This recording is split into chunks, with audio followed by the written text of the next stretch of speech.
نحمده ونصلي على رسوله الكريم اما بعد فاعوذ بالله من الشيطان الرجيم بسم الله الرحمن الرحيم رب اشرح لي صدري ويسر لي امري واحلل عقدة من لساني يفقهوا قولي رب يسر ولا تؤسر وتمم بالخير اللهم انا نسألك علما نافعا ورزقا طيبا وعملا متقبلا اللهم فقهنا في الدين آمین۔ الحمدللہ، سیرت النبی صلی اللہ علیہ وسلم کے سلسلے میں آج ہمارا چوتھا سبق ہوگا انشاءاللہ۔ پچھلے سبق میں ہم نے پڑھا تھا عرب، ادیان اور مذاہب۔ آج کے سبق میں ہم انشاءاللہ پڑھیں گے جاہلی معاشرے کی چند جھلکیاں اور خاندان نبوت کے بارے میں۔ جزیرۃ العرب کے سیاسی اور مذہبی حالات بیان کر لینے کے بعد اب وہاں کے اجتماعی اور اقتصادی اور اخلاقی حالات کا مختصر سا جائزہ لیتے ہیں۔ اجتماعی حالات۔ عرب آبادی مختلف طبقات پر مشتمل تھی اور ہر طبقے کے حالات ایک دوسرے سے بہت زیادہ مختلف تھے۔ ہر طبقہ اشراف میں مرد و عورت کا تعلق خاصا ترقی یافتہ تھا۔ عورت کو بہت کچھ خود مختاری حاصل تھی، اس کی بات مانی جاتی تھی اور اس کا اتنا احترام اور تحفظ کیا جاتا تھا کہ اس راہ میں تلواریں نکل پڑتی تھی اور خون ریزیاں ہو جاتی تھی۔ آدمی جب اپنے کرم و شجاعت پر، جسے عرب میں بڑا بلند مقام حاصل تھا، اپنی تعریف کرنا چاہتا تو عموماً عورت ہی کو مخاطب کرتا۔ بسا اوقات عورت چاہتی تو قبائل کو صلح کے لیے اکٹھا کر دیتی اور چاہتی تو ان کے درمیان جنگ اور خون ریزی کے شعلے بھڑکا دیتی، لیکن ان سب کے باوجود بلا نزاع مرد ہی کو خاندان کا سربراہ مانا جاتا تھا اور اس کی بات فیصلہ کن ہوا کرتی تھی۔ اس طبقے میں مرد اور عورت کا تعلق عقد نکاح کے ذریعے ہوتا تھا۔ یہ نکاح عورت کے اولیاء کے زیر نگرانی انجام پاتا۔ عورت کو یہ حق نہیں تھا کہ ان کی ولایت کے بغیر اپنے طور پر اپنا نکاح کر لے۔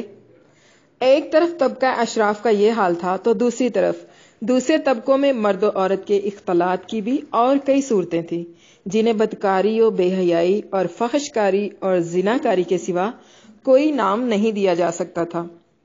حضرت عائشہ صدیقہ رضی اللہ عنہا بیان کرتی ہیں کہ جاہلیت میں نکاح کی 4 صورتیں تھیں۔ ایک تو وہی صورت جو آج بھی لوگوں میں رائج ہے کہ ایک آدمی دوسرے آدمی کو اس کی زیر ولایت لڑکی کے لیے نکاح کا پیغام بھیجتا، پھر منظوری کے بعد مہر دے کر اس سے نکاح کر لیتا۔ دوسری صورت یہ تھی کہ عورت جب حیض سے پاک ہوتی تو اس کا شوہر کہتا کہ فلاں شخص کے پاس پیغام بھیج کر اس سے اس کی شرمگاہ حاصل کرو، یعنی زنا کراؤ، اور شوہر خود اس سے الگ تھلگ رہتا اور اس کے قریب نہ جاتا، یہاں تک کہ واضح ہو جاتا کہ جس آدمی سے شرمگاہ حاصل کی تھی، یعنی زنا کرایا تھا، اس سے حمل ٹھہر گیا ہے۔ جب حمل واضح ہو جاتا تو اس کے بعد اگر شوہر چاہتا تو اس عورت کے پاس جاتا۔ ایسا اس لیے کیا جاتا کہ لڑکا شریف اور باکمال پیدا ہو۔ اس نکاح کو نکاح استبداء کہا جاتا تھا اور اسی کو ہندوستان میں نیوگ بھی کہتے ہیں۔ نکاح کی تیسری صورت یہ تھی کہ 10 آدمیوں سے کم کی ایک جماعت اکٹھا ہوتی، سب کے سب ایک ہی عورت کے پاس جاتے اور بدکاری کرتے۔ جب وہ عورت حاملہ ہو جاتی اور بچہ پیدا ہوتا تو پیدائش کے چند رات بعد وہ عورت سب کو بلا لیتی اور سب کو آنا پڑتا، کسی کی مجال نہ تھی کہ کوئی انکار کرے۔ اس کے بعد وہ عورت کہتی کہ آپ لوگوں کا جو معاملہ تھا وہ تو آپ لوگ جانتے ہی ہو، اور اب میرے بطن سے بچہ پیدا ہوا ہے اور اے فلاں وہ تمہارا بیٹا ہے۔ وہ عورت ان سے جس کا نام چاہتی لے لیتی اور وہ اس کا لڑکا مان لیا جاتا۔ چوتھا نکاح یہ تھا کہ بہت سے لوگ اکٹھا ہوتے اور کسی عورت کے پاس جاتے، وہ اپنے پاس کسی آنے والے سے انکار نہ کرتی۔ یہ طوائفیں ہوتی تھی، رنڈیاں، جو اپنے دروازوں پر جھنڈیاں لگائے رکھتی تھی تاکہ یہ نشانی کام دے اور لوگوں کو پتہ چل جائے کہ یہاں پر فحشہ عورتیں ہیں، اور جو ان کے پاس جانا چاہے وہ بے دھڑک چلا جائے۔ جب ایسی عورت حاملہ ہوتی اور بچہ پیدا ہوتا تو سب کے سب اس کے پاس جمع ہوتے اور قیافہ شناس کو بلاتے۔ قیافہ شناس اپنی رائے کے مطابق اس لڑکے کو کسی بھی شخص کے ساتھ ملحق کر دیتا، پھر یہ اسی سے مربوط ہو جاتا اور اسی کا لڑکا کہلاتا۔ وہ اسے انکار نہیں کر سکتا تھا۔ جب اللہ تعالیٰ نے محمد صلی اللہ علیہ وسلم کو مبعوث فرمایا تو جاہلیت کے سارے نکاح باطل کر دیے گئے، محدم کر دیے گئے، صرف اسلامی نکاح باقی رہا جو آج بھی رائج ہے۔ صحیح بخاری کی یہ حدیث ہے، کتاب النکاح۔ عرب میں مرد اور عورت کے ارتباط کی بعض صورتیں ایسی بھی تھی جو تلوار کی دھار اور نیزے کی نوک پر وجود میں آتی تھی، یعنی قبائلی جنگوں میں غالب آنے والا قبیلہ مغلوب قبیلے کی عورتوں کو قید کر کے اپنے حرم میں داخل کر لیتا تھا، لیکن ایسی عورتوں سے پیدا ہونے والی اولاد زندگی بھر عار محسوس کرتی تھی۔ زمانہ جاہلیت میں کسی تحدید کے بغیر متعدد بیویاں رکھنا بھی ایک معروف بات تھی۔ لوگ ایسی وہ عورتیں بھی بیک وقت نکاح میں رکھ لیتے تھے جو آپس میں سکی بہنیں ہوتی تھی۔ باپ کے طلاق دینے کے بعد یا وفات پا جانے کے بعد بیٹا اپنی سوتیلی ماں سے بھی نکاح کر لیتا تھا۔ طلاق کا اختیار مرد کو حاصل تھا اور اس کی کوئی حد بھی معین نہیں تھی۔ اسی طرح صحیح بخاری کی روایت ہے کہ زنا کاری تمام طبقات میں عروج پر تھی، کوئی طبقہ یا انسانوں کی کوئی قسم اس سے مستثنا نہیں تھی۔ البتہ کچھ مرد اور کچھ عورتیں ایسی ضرور تھی جنہیں اپنی بڑائی کا احساس اس برائی کے کیچڑ میں لت پت ہونے سے باز رکھتا تھا۔ پھر آزاد عورتوں کا حال لونڈیوں کے مقابل نسبتاً اچھا تھا۔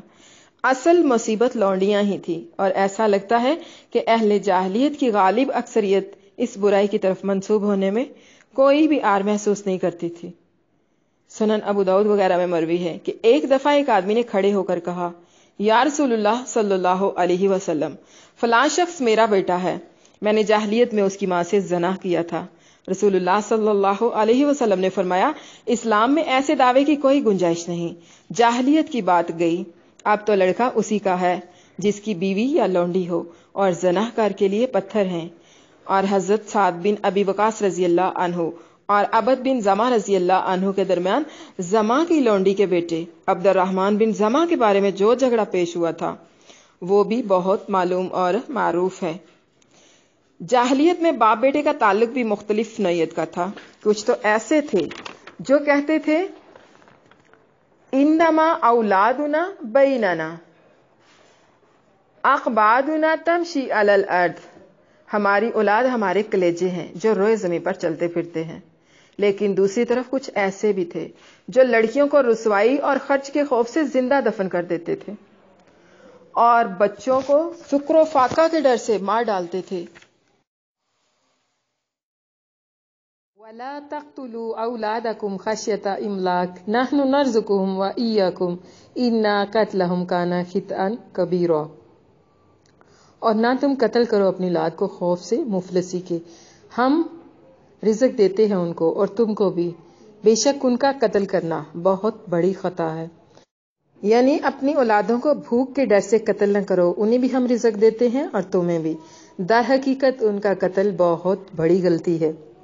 لیکن یہ کہنا مشکل ہے کہ یہ سنگ دلی بڑے پیمانے پر رائج تھی، کیونکہ عرب اپنے دشمن سے اپنی حفاظت کے لیے دوسروں کی بنسبت کہیں زیادہ اولاد کے محتاج تھے اور اس کا احساس بھی رکھتے تھے، یہاں تک کہ سگے بھائیوں، چچیرے بھائیوں اور کنبے قبیلے کے لوگوں کے باہمی تعلقات کا معاملہ ہے تو یہ خاصے پختہ اور مضبوط تھے، کیونکہ عرب کے لوگ قبائلی عصبیت ہی کے سارے جیتے اور اسی کے لیے مرتے تھے۔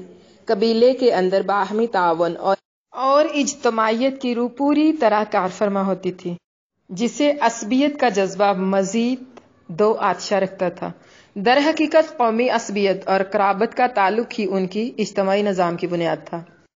وہ لوگ اس مثل پر اس کے لفظی معنی کے مطابق عمل پیرا تھے کہ انصروا خاک ظالما او مظلوما، اپنے بھائی کی مدد کرو خواہ وہ ظالم ہو یا مظلوم۔ اس مثل کے معنی میں بھی ابھی وہ اصلاح نہیں ہوئی تھی جو بعد میں اسلام کے ذریعے کی گئی، یعنی ظالم کی مدد یہ ہے کہ اسے ظلم سے باز رکھا جائے۔ البتہ شرف اور سرداری میں ایک دوسرے سے آگے نکل جانے کا جذبہ بہت ہی دفعہ ایک ہی شخص سے وجود میں آنے والے قبائل کے درمیان جنگ کا سبب بن جایا کرتا تھا، جیسا کہ اوس اور خزرج، عبس اور ذوبان، بکر اور تغلب، ان کے واقعات میں دیکھا جا سکتا ہے۔ جہاں تک مختلف قبائل کے ایک دوسرے سے تعلقات کا معاملہ ہے تو یہ پوری طرح شکست و ریخت تھے۔ قبائل کی ساری قوت ایک دوسرے کے خلاف جنگ میں فنا ہو رہی تھی، البتہ دین اور خرافات کے امیزے سے تیار شدہ